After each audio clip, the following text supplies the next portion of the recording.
پاکستان میں آج سونے کی قیمتیں کیوں جاری نہیں کی گئیں؟ ایک حیران کن اقدام میں الپاکستان صرافہ جیمز اینڈ جیولرز ایسوسی ایشن نے بدھ کے روز سونے کے نرخ جاری نہیں کیے، جس کی وجہ اس کے فیصلے کی وجہ غیر یقینی صورتحال۔ APSGJA کے صدر حاجی ہارون رشید چاند نے ایک عوامی پیغام میں اس بات کی تصدیق کی کہ بلین ریٹ کو مارکیٹ کی غیر یقینی صورتحال کی وجہ سے روک دیا گیا ہے۔ سونے کی قیمتیں گزشتہ کئی دنوں سے بڑھ رہی ہیں اور 1 دسمبر سے مجموعی طور پر 17,600 روپے 10.91% فی تولہ اضافہ ہوا ہے، جس سے یہ خدشات بڑھ رہے ہیں کہ آیا بڑھتی ہوئی قیمت پائیدار ہے یا ایک غیر پائیدار بلبلہ ہے۔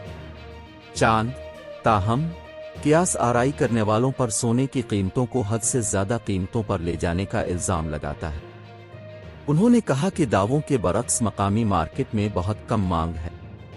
واضح رہے کہ APSGJA عالمی منڈیوں میں اس کے نرخ، روپیہ ڈالر کی شرح تبادلہ اور مقامی منڈیوں میں طلب اور رسد کو مد نظر رکھتے ہوئے قیمت کا تعین کرنے کے بعد ہر روز مارکیٹ کو سونے کے نرخوں کو مطلع کرتا ہے۔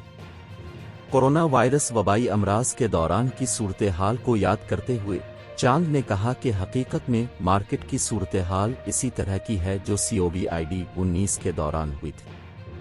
انہوں نے کہا کہ لوگوں میں قوت خرید نہیں ہے، میں بھی مارکیٹ میں بیٹھا ہوں، مجھے سرمایہ کاروں یا گھریلو خریداروں کی طرف سے غیر معمولی مانگ نظر نہیں آتی۔ انہوں نے کہا کہ ایسوسی ایشن نئے نرخ جاری نہیں کرے گی جب تک کہ زمینی حقائق کی بنیاد پر لاگت کا تعین نہ کیا جائے۔ منگل کو سونے کی قیمت فی تولہ 3,900 روپے اور 3,344 روپے فی 10 گرام اضافے کے ساتھ بالترتیب 1,78,800 روپے اور 1,53,292 روپے کی بلند ترین سطح پر پہنچ گئے۔ ایسوسی ایشن نے بتایا کہ دبئی میں سونے کی قیمتوں کے مقابلے میں پاکستان میں فی تولہ سونے کی قیمت 4,500 روپے زیادہ ہو گئی ہے۔ اس کا مطلب ہے کہ اس وقت پاکستانی سونا عالمی منڈی سے زیادہ مہنگا ہے۔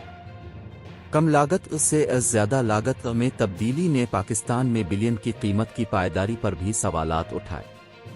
ماہرین نے اندازہ لگایا کہ موجودہ دور میں امریکی ڈالر کے مقابلے روپے کی قدر میں کمی کی وجہ سے سونے کی قیمت 2 لاکھ روپے فی تولہ تک بڑھ سکتی۔ تجزیہ کاروں کا خیال ہے کہ پاکستان میں ڈالر کی عدم دستیابی اور انٹر بینک اور اوپن مارکیٹ ایکسچینج ریٹ کے درمیان بڑھتے ہوئے فرق نے حالیہ قیمتوں میں اضافے کا سبب بنے۔ تاہم قیمتی اجناس کی گرے مارکیٹ نے بھی قیاس آرائیوں میں مزید اضافہ کیا ہے۔ رپورٹس یہ بھی بتاتی ہیں کہ پاکستان میں سونا ختم ہو گیا ہے۔ اس سے قبل یہ معلوم ہوا تھا کہ جولائی تا ستمبر 2022 میں سونے کی مانگ 13 ٹن تقریباً $800 ملین مالیت کی بلند ترین سطح پر پہنچ گئی، جو کہ امریکی ڈالر کے بعد 3 ماہ میں سہ ماہی کے لحاظ سے 34% بڑھ گئی، اور دیگر اہم قانونی منڈیوں سے غیر ملکی کرنسیوں کا ذخیرہ ختم ہو گیا۔